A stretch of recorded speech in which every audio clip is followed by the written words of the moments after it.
Agong declares state of emergency in Gurih and Bugaya.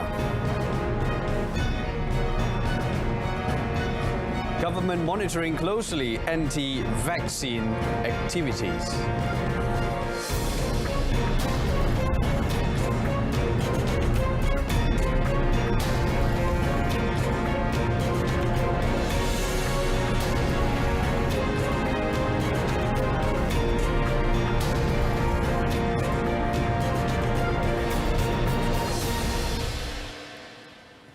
Welcome to News at 10. I'm Brendan Lipor.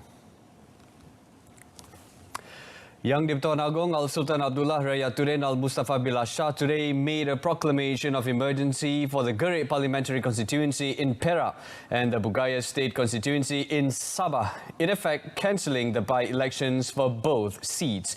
The proclamation of emergency based on clause subsection 1, article 150 of the Federal Constitution was made after studying the explanation given by Prime Minister Tan Sri Muhyiddin Yassin, who had presented his advice based on the decision taken at the cabinet meeting. Tan Sri Muhyiddin, in a statement released, said His Majesty has consented to declare a state of emergency for both by-elections after being satisfied that there is a need to declare a proclamation of emergency.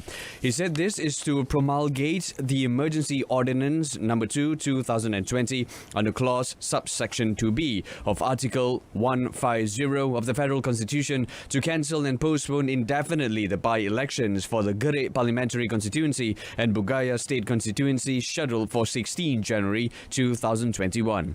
Tan Sri Muhyiddin said, taking heed of the surge in COVID-19 cases following the Sabah election last September, the Cabinet was of the view that the two by-elections should be avoided on the grounds of them being a threat to public health, economic livelihood and public order. The Election Commission had earlier fixed the two by-elections to be held simultaneously on 16 January following the deaths of the seats' elected representatives. Inequality issues regarding purchase of COVID-19 vaccines among developed and developing countries must be addressed immediately. Science, Technology and Innovation Minister Khairi Jamaluddin said mass purchasing by richer, more developed countries have stunted efforts to uniformize vaccine purchases in less developed countries. He said that a vaccine should be universally and equally available to all countries at a fair price. Although attempts have been made to secure pooled purchase for less developed countries, it still will not be enough to balance the massive procurements undertaken by rich, advanced countries. As they begin to inoculate their citizens, billions more around the world will only look on, wondering when they will receive their immunization and when their already stretched public healthcare systems can get reprieve with the arrival of their COVID-19 vaccines. Previously, on 27 November, Khairi said the government is working to secure COVID-19 vaccine doses for an initial target of 70% of Malaysia's population to achieve herd immunity. 20% of the target has already been secured through a deal with Pfizer, and 10% also secured through a $22,656,200 US payment by Malaysia, translating to about 92.3 million ringgit. The government will closely monitor the activities of a particular group that is spreading propaganda regarding the COVID-19 vaccine through social media. According to Science, Technology and Innovation Deputy Minister Ahmad Amzad Hashim, the ministry, in cooperation with the Ministry of Communications and Multimedia (KKMM), is studying the need to draft laws to curb the issue. Justru strategi komunikasi proaktif melalui penggunaan pelbagai platform dan media komunikasi sedang giat dilaksanakan. Kerajaan bagi memberi penerangan yang jelas kepada rakyat berkaitan kepentingan pengambilan vaksin COVID-19 yang dijangka diperolehi negara pada suku pertama tahun hadapan. Bagi memastikan penyampaian maklumat ini dibuat secara menyeluruh, pelan komunikasi yang dirangkai ini juga akan turut melibatkan pelbagai kumpulan masyarakat seperti pertubuhan bukan kerajaan, NGO, agamawan, ketua komuniti dan pihak swasta. The government had previously set up the Special Committee on COVID-19 Vaccine Supply Access Guarantee, and through it, a subcommittee on communications was formed to draft a strategic communication plan to present accurate facts and information on COVID-19 to the people. Khairi said the committee has also identified the various categories of people's level of confidence in the COVID-19 vaccine, including that of the anti-vaccine minority group, as it's very difficult to change the perception of this group of people.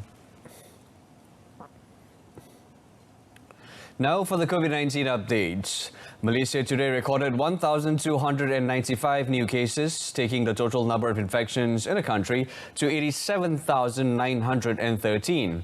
According to Health Director General Tan Sri Dr. Noor Hisham Abdullah, up to noon today, there were 1,052 recoveries, taking the total number of recoveries to 72,733, or 82.7% of the total number of cases. Meanwhile, MOH also reported 7 fatalities, 5 of which were reported in Sabah and 1 each in Selangor and Kelantan. Daripada jumlah kes baru tersebut, terdapat 10 kes import yang mendapat jangkitan dari luar negara. Manakala penularan COVID-19 dalam negara pula adalah sebanyak 1,285 kes. Furthermore, Tan Sri Dr. Noor Hisham said 8 new clusters were reported in the country involving 6 states. They are Selangor, Sabah, Kuala Lumpur, Johor, Perak and Pahang. The Health Ministry received more than 43,000 calls via its psycho-social support hotline since the Movement Control Order MCO was introduced on the 18th of March until the 1st of December, involving various issues due to emotional stress as a result of the COVID-19 pandemic. Speaking in the Dewan Negara today, Health Minister Datuk Sri Dr. Adham Babar said the service, which was run together with Mercy Malaysia, is aimed at helping society, especially parents who have special needs children, to manage mental health. Elaborating further, he said the counselling service via telephone is given by a team of psychologists who are specially trained, including in providing psychological first aid to help those in need. Ditambah dengan usul-usul lain seperti mewujudkan pasukan kesihatan mental dan sokongan psikososial di setiap daerah, membangunkan bahan-bahan pendidikan kesihatan mental dan psycho-education. The minister added that medical outreach is also undertaken to get the OKU children and their guardians to come to community-based rehabilitation centres apart from committee members for each PDK, also playing a role to give advice, guidance and sharing their expertise to the OKU and guardians covering mental health. The Social Security Organisation SOCSO has received 37,901 applications for the Employment Retention Programme ERP from employers of 340,252 workers between 16 March and 27 November. Deputy Human Resources Minister Awang Hashim said based on the number of applications, the government has spent about 211.33 million ringgit to assist employers and workers through the ERP. Commenting further on the matter, Awang said the government has introduced various initiatives to help those affected by the COVID-19, including workers, such as through the ERP as announced in the economic stimulus package. He said this program has benefited employers and workers whose income was affected by the pandemic. Awang added that during the same period, SOCSO had also received 77,882 applications from employers representing 782,904 workers for the Wage Subsidy Program PSU, in which the government had spent 239.35 million ringgit to benefit the workers. The improvements of the Certified Party Seat Incentive IBPS program is being implemented to ensure the quality of service as well as give farmers the right to choose the best seeds to be planted in their fields. Minister of Agriculture and Food Industries Datuk Sri Dr. Ronald Kiandi told the Dewan Negara today the move for improvements resulted from the ministry's meeting with the relevant stakeholders, thus helping it to formulate the direction and improvement of the program. Pertama, melantik Pertubuhan Peladang Kebangsaan Nafas sebagai pemburung tunggal dalam program IBPS. Kedua, pelantikan nafas juga akan membolehkan penetapan harga siling benih padi sah dilaksanakan tanpa melibatkan tambahan peruntukan insentif kepada kerajaan. Ketiga, lesen dan permit akan diberikan kepada ejen, individu atau syarikat yang berdaftar dengan kerajaan. Keempat, penetapan beberapa variety benih padi sah yang akan dihasilkan oleh syarikat pengeluaran benih padi sah untuk dipilih oleh pesawah. Kelima, menyediakan stok penimbal bagi benih padi sah bagi menangani isu kekurangan bekalan benih padi sah di luar jangka. Commenting further, Datuk Seri Dr. Kiandi said the ministry initiatives to be implemented next year is expected to prevent the manipulation of certified rice seeds and prices in the field through uncontrolled purchases by various parties at the factories. Premise owners that rent their private premises or hotel rooms for the purpose of wild parties can be taken legal action. This is in line with the Movement Control Order (MCO) protocol, in which no entertainment premises or rather premise activities are allowed throughout the MCO period. Saya minta maaf, saya ada lagi satu. According to Kuala Lumpur Police Chief Datuk Saiful Azli Kamarudin, 6 parties in the federal capital were raided by police from the 1st of December until yesterday. 67 individuals, including 22 women, were apprehended, 65 of which tested positive for drugs.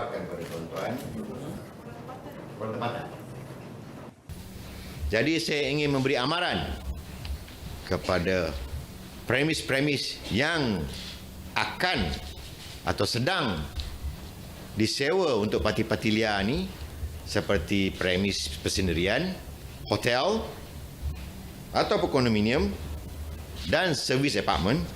Jika kami dapat maklumat dan kami serbu tempat itu, pemilik premis itu boleh dituduh dan ambil tindakan di bawah Seksyen 13A Akta Dadah Berbahaya yang membawa hukuman tak lebih pada RM10,000 dan hukuman penjara tidak lebih dari 5 tahun atau kedua-duanya sekali. On another matter, Datuk Saiful Azli said a drug distribution syndicate was busted by the police following the arrest of its masterminds, a married couple. Various drugs estimated to be worth over 2 million ringgit were also seized. The city police chief said the 2 individuals were found to have been actively distributing drugs since 2 months ago. Saya dah jumpa beberapa dadah di rumah itu, dan saya rasa dadah yang dirampas itu ketamin, serbuk MDMA dan cecair MDMA. Dibuat soal siasat lagi terhadap kedua-duanya, dan kedua-duanya telah menunjuk pada satu kereta di tempat letak kereta tadi, dan di dalam kereta tersebut, kereta Proton Wira telah menjumpai banyak lagi dadah seperti 1,000 biji pil Aramin dan 1,900 pil ecstasy. Also confiscated were cash amounting to 4,700 ringgit and a Proton Wira car used as a storage for drugs. Furthermore, one of the suspects were tested positive for drugs. Both suspects are currently remanded until the 20th of December to facilitate investigations under Section 39, Subsection B of the Dangerous Drugs Act 1952. A personal bodyguard was ordered by the Pulau Pinang High Court to be sent to the gallows after he was found guilty of murdering his employer and 2 others in a shooting incident along the Tun Dr. Lim Chong Yew Expressway 4 years ago. Judge Dato' Abdul Wahab Muhammad brought down the death sentence on Jafar Khalid, 41, after the defence failed to establish reasonable doubt against the prosecution's case at the end of the defence case. Dato' Abdul Wahab said the accused's testimony that he could not remember what happened during the incident was not acceptable because the testimony during the prosecution stage showed he had the intention to shoot. The claim of unstable mind was also not accepted as based on the evidence as the shots fired were a focused attack. Jafar was charged with killing his employer businessman Dato' Ong Teck Kwong, 32, and 2 other individuals, Choi Hoi Ming, 32, and Sentil Murugia, 38, by shooting them with a shotgun at the exit to the Penang Bridge on the 1st of December 2016. The court also sentenced him to 15 years jail on each of the 5 counts for attempted murder, where he was charged with firing at Lee Hong Bun, 59, Nurul Huda Abdul Aziz, 42, Puah Biju, 36, RTM cameraman Muhammad Amirul Amin Muhammad Ame, 32, and K. Ari Varni, 37. However, he is to serve the jail sentences concurrently from the date of his arrest. That concludes this evening's news at 10. In our top story, King declares emergency to defer Gurri and Bugaya by-elections. Join us again at 12:30 tomorrow afternoon. Till then, I'm Brendan Lepal. Stay tuned to Saluran Berita RTM and have a pleasant evening.